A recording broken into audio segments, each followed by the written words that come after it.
নমস্কাৰ আপোনালোকে চাই আছে ক্ৰিকেট গুৰু Assam YouTube channel. Asia cup 2025 মাজত আৰু বেছি সময় নাই, আৰম্ভ হৈ যাব। গোটেই কেইখন খেলৰ যিমান কেইখন মেটচ হ'ব, আমি গোটেই কেইখন খেলৰ এতিয়া গ্ৰুপ ষ্টেজত যিমানবিলাক মেটচ হ'ব আৰু তাৰ পাছৰ পৰ্যায়ত কি হ'ব তেনেকুৱা এটা প্ৰেডিকশ্যন দিবলৈ চেষ্টা কৰিম। গোটেই খেলবিলাকৰ প্ৰেডিকশ্যন দিবলৈ চেষ্টা কৰিম।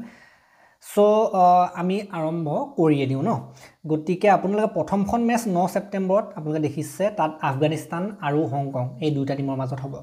সেইখন মেচটো আফগানিস্তানে ধুনীয়াকৈ জিকি যাব লাগে, কোনো ধৰণৰ সমস্যা হ'ব নালাগে। আফগানিস্তান জিকোতে হংকঙক পৰাস্ত কৰিব লাগে। আফগানিস্তান তেওঁলোকতকৈ ওপৰৰ টিম, সেইটো কাৰণে মই ভাবোঁ যে আফগানিস্তান জিকিব তাত। দেন 10 ছেপ্টেম্বৰত ইণ্ডিয়া আৰু UAE, ভাৰতৰ প্ৰথমখন মেচ UAEৰ লগত। গতিকে এইখন খেল ভাৰতেতো ধুনীয়াকৈ জিকি যাব লাগে। UAE টিমটোৱে আজিলৈকে কেতিয়াও কোনো কালে ভাৰতক হৰুৱাই পোৱা নাই, সেইটো এডভান্টেজটো থাকিবই। আৰু লগতে বহুত শক্তিশালী টিম ইণ্ডিয়া তেওঁলোকৰ তুলনাত, গতিকে সেইখন ভাৰতে জিকিব। দেন 11 ছেপ্টেম্বৰত আছে বাংলাদেশ আৰু হংকং। এইখন বৰ্তমান সময়ত বৰ্তমান প্ৰেক্ষাপটত বাংলাদেশৰ পাল্লা ভাৰী, বাংলাদেশৰ ওজন বেছি। কিন্তু হংকং টিমটোৱে ৰেকৰ্ডৰ ফালৰ পৰা যদি আমি চাবলৈ যাওঁ, হংকং টিমে কিন্তু এবাৰ বাংলাদেশ টিমক হৰুৱাই থৈছিলে, তাকো T20 ৱৰ্ল্ড কাপৰ মঞ্চত হৰুৱাই থৈছিলে। গতিকে সেইখন মেচ মই লাইভ চাইছিলোঁ। মই সেইটো সাধাৰণতে মই অলপ ক'ব পাৰোঁ যে সেইখন খেল মই লাইভ চাইছিলোঁ, সাংঘাতিক খেল আছিলে এখন। এতিয়াও আপোনালোকে হংকং ভাৰ্চেছ বাংলাদেশ বুলি মাৰি দিয়ে যদি T20 ৱৰ্ল্ড কাপ চাৰ্চ কৰি ইউটিউবত খেলখন পাব। ভাল খেল এখন, হাইলাইটটো আপোনালোকে চাই ল'ব। গতিকে এইখন খেল বাংলাদেশে জিকিব লাগে। তথাপিতো হংকঙে ফাইট দিব নিচিনা লাগিছে দেই বাংলাদেশৰ লগত, কিন্তু বাংলাদেশে জিকিব। তুলনামূলকভাৱে অলপ আগৰ টিম হয়, আগশাৰী টিম হয়। তাৰপাছত আমি পাকিস্তানৰ প্ৰথমখন খেল দেখিবলৈ পাইছোঁ 12 ছেপ্টেম্বৰ তাৰিখে। পাকিস্তানৰ ওমানৰ লগত প্ৰথমখন খেল হ'ব। এইখনতো আমিতো বিচাৰিম ভাৰতীয় হিচাপে পাকিস্তান হাৰক বুলি ওমানৰ লগত, কিন্তু পাকিস্তান জিকিব, সেইখন জিকিব নিচিনাই লাগে। কাৰণ ওমানৰ যদি আমি কথা ক'বলৈ যাওঁ, সিমানটো পৰ্যায়ৰ টিম নহয়। পাকিস্তানে যেনেকৈ তেনেকৈ জিকি যাব লাগে সেইখন খেল।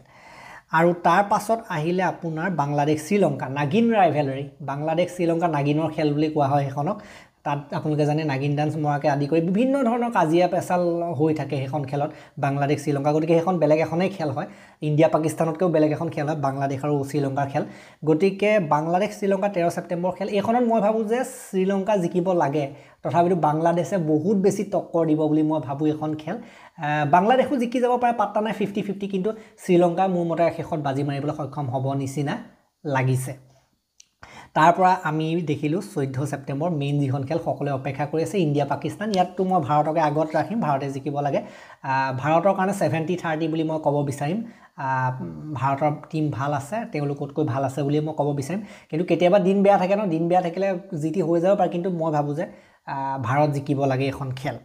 তাৰ পাছত আহিলে 15 ছেপ্টেম্বৰ। 15 ছেপ্টেম্বৰত UAE আৰু ওমানৰ মাজত খেল। UAE ওমান এইকেইটা কিন্তু 50-50 টিম। গতিকে দুটা সাধাৰণতে এছ'চিয়েট মেম্বাৰৰ টিম হয় ন, UAE ওমান। গতিকে এইকেইটা ক্ষেত্ৰত অলপ ক'বলৈ টান হয়, তথাপিতো এনেকুৱা লাগে যে UAE হোম এডভান্টেজটো ল'ব, UAE জিকিব লাগে এইখন খেল, তেনেকুৱা নিচিনা লাগে। ওমানো কিন্তু জিকি যাব পাৰে, কিন্তু UAE হোম এডভান্টেজটোৰ কাৰণে তেওঁলোক জিকিব নিচিনা লাগিছে। তাৰ পাছত আহিলে আপোনাৰ 15 ছেপ্টেম্বৰত শ্ৰীলংকা আৰু হংকং। তাততো শ্ৰীলংকা ধুনীয়াকৈ জিকি যাব লাগে, কোনো সমস্যা নোহোৱাকৈ। 16 ছেপ্টেম্বৰত আছে আফগানিস্তান আৰু বাংলাদেশ। আফগানিস্তান বাংলাদেশৰ খেলখনত কিন্তু ফাইট যথেষ্ট হ'ব, ভাল ফাইট হ'ব, কিন্তু আফগানিস্তান জিকিব। এনেকুৱা লাগিছে যে আফগানিস্তান জিকিব। আজিৰ যুগত যদি আপোনালোকে তুলনা কৰিছে, আগৰ যুগৰ কথা বেলেগ, আফগানিস্তান কিন্তু আগত যায়। গতিকে আফগানিস্তান এখন বাংলাদেশক হৰুৱাব লাগে 16 তাৰিখে। 17 ছেপ্টেম্বৰত UAE আৰু পাকিস্তানৰ খেল আছে। গতিকে সেইখনত পাকিস্তান আগবাঢ়ি থাকিব, পাকিস্তান আগত গুচি যাব, পাকিস্তান জিকিব লাগে। UAEতকৈ ওপৰৰ টিম। আৰু আমি দেখিছিলোঁ যে ট্ৰাই চিৰিজ এটা হৈ আছিলে আমাৰ যিটো UAE পাকিস্তান আৰু আফগানিস্তানৰ, তাত UAE ইমান বৰ বিশেষ কৰিব পৰা নাই, পাকিস্তানক হৰুৱাব পৰা নাই। সেইটো ফালৰ পৰা চাবলৈ গ'লে তেওঁলোকে আকৌ হৰুৱাব হয়তো নোৱাৰিব, তেনেকুৱাই লাগিছে। গতিকে পাকিস্তান এখন জিকিব লাগে। বাকী আপোনালোকে যদি চাই 18 ছেপ্টেম্বৰ তাৰিখে শ্ৰীলংকা আৰু আফগানিস্তানৰ মাজত খেল আছে। এইখন ক'বলৈ কিন্তু অতি কঠিন, শ্ৰীলংকা আৰু আফগানিস্তানৰ মাজৰ খেলখনত কোন জিকিব কৈ দিবলৈ টান। শ্ৰীলংকাও জিকিব পাৰে, বাংলাদেশো জিকিব পাৰে, 50-50 টিম। আজিকালি আফগানিস্তান যিটো টিম, আফগানিস্তান টিমটো কিন্তু ক'বলৈ গ'লে শ্ৰীলংকাৰ সমপৰ্যায়ৰ টিম হৈ গ'ল বুলি ক'লেও ভুল নহয়। গতিকে এইখন কৈ দিবলৈ বৰ্তমান সময়ত কঠিনতা হৈছে। শ্ৰীলংকাই কেনেকুৱা খেলে কি খেলে চাবলগীয়া হ'ব, কিন্তু মই ভাবোঁ যে আফগানিস্তানে বাজি মাৰি দিব নিচিনা লাগিছে এইখন খেল। আফগানিস্তান তথাপিতো শ্ৰীলংকাও শক্তি ৰাখে, এইখন আফগানিস্তানে জিকিব বুলি মই শেহতীয়া বৰ্তমান সময়ত ধৰি ৰাখিছোঁ দিয়কচোন তাৰ পাছত আহিলে একেবাৰে শেষৰখন মেচ শেষৰখন গ্ৰুপ মেচ ভাৰতে খেলিব ওমানৰ লগত সেইখনটো ভাৰতে এনেও জিকিব আৰু শেষৰখন গ্ৰুপ মেচ গতিকে এইখিনি আছিলে গ্ৰুপ পৰ্যায়ৰ খেল আৰু গ্ৰুপ পৰ্যায়ৰ খেলৰ পাছত হ'ব সুপাৰ 4 দুটাকৈ গ্ৰুপ আছে আপোনালোকক মই আগতেও দেখুৱাইছিলোঁ ভিডিঅ'ত এইটো এতিয়া আকৌ দেখুৱাইছোঁ দুটা গ্ৰুপ এ গ্ৰুপ আৰু বি গ্ৰুপ আৰু দুটা গ্ৰুপৰ যি দুটা টিমে টপ কৰিব সেই দুটা টিম সাধাৰণতে নেক্সট ৰাউণ্ডলৈ যাব সুপাৰ 4 লৈ যাব গতিকে গ্ৰুপ এৰ পৰা মই ভাবোঁ যে ইণ্ডিয়া আৰু পাকিস্তানে যাব লাগে UAE আৰু ওমান হয়তো নাযাব তেওঁলোকৰ হাতত ইমান শক্তি নাই যাব পৰাকৈ গতিকে ইণ্ডিয়া পাকিস্তান গ্ৰুপ এৰ পৰা যাব গ্ৰুপ বিৰ পৰা যদি আপোনালোকে চাবলৈ যায় গ্ৰুপ বিত অলপ কঠিন আছে সেইফালে আফগানিস্তানটো যাব ধুনীয়াকৈ সেইফালে শ্ৰীলংকা আৰু বাংলাদেশৰ মাজত কোন আহে অলপ কঠিনতা আছে তথাপিতো শ্ৰীলংকা যাব বুলি মই ভাবোঁ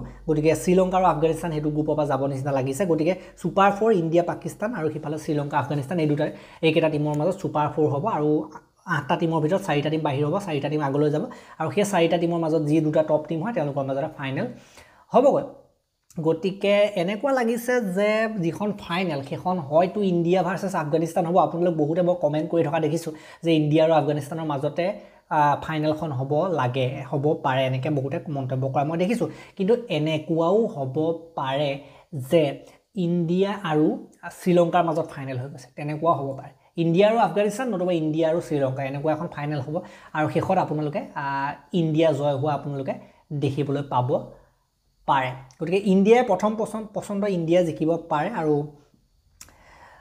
দেখিবলৈ পোৱা নাই আমি আফগানিস্তানৰ প্ৰথম টাইটেল হৈ যাব পাৰে বুলি বহুতে কৈ আছে কিন্তু মই ঘপককৈ বিশ্বাস কৰিবলৈ টান আছে ইণ্ডিয়াই পাব লাগে যিমান জোৰ দিলেও ইণ্ডিয়াৰ মানে অকণমান লেভেলটো বেছি যদি আপোনালোকে চায় যিমানখিনি শেহতীয়া সময়ত যদি আপোনালোকে ICC টুৰ্ণামেণ্টবিলাকত চায় তাততো ইণ্ডিয়া বাকীবিলাক টিমৰ প্ৰদৰ্শন যদি চায় ইণ্ডিয়াই ভাল খেলি আছে আফগানিস্তানে ভাল খেলি আছে শ্ৰীলংকা পাকিস্তান এইবিলাকে কিন্তু ৱৰ্ল্ড কাপ বা T20 ৱৰ্ল্ড কাপ এনেকুৱাবিলাক প্লেটফৰ্মতো ইমান বৰ বিশেষ কৰা নাই দুটাই ভাল কৰি আছে এছিয়ান মেইন টিম ইণ্ডিয়া আৰু আফগানিস্তান গতিকে এইবাৰ সেইটোকে চাই লৈ বহুতে মানুহে কৈছে যে এইকেইটা টিমৰ মাজত ফাইনেল হ'ব লাগে কিন্তু মই ভাবোঁ যে এইকেইটা টিমৰ মাজত আশা থাকিলেও বেক অফ দ্য মানে চিলেবাছৰ বাহিৰৰ পৰা শ্ৰীলংকা আহি যোৱাৰ সম্ভাৱনাটো কিন্তু নুই কৰিব নোৱাৰি গতিকে পাকিস্তানৰ চান্স বাৰু কোনেও নিদিয়ে পাকিস্তানক কোনেও দেখা নাই মানে আহিব আগলৈ নাহে বুলি কৈ আছে গতিকে সেয়াই পাকিস্তানে আকৌ কেতিয়াবা বৰ সৰু সুৰা টিমৰ লগতো হাৰিছে তেনেকুৱাও হয় গতিকে মই ভাবোঁ যে পাকিস্তান আগলৈ নাহিব বুলিয়ে ধৰিছোঁ আৰু মই দিয়কচোন পাছত কি হয় এইটো পাছৰ কথা কিন্তু মই শেহতীয়া সময়ত ইণ্ডিয়া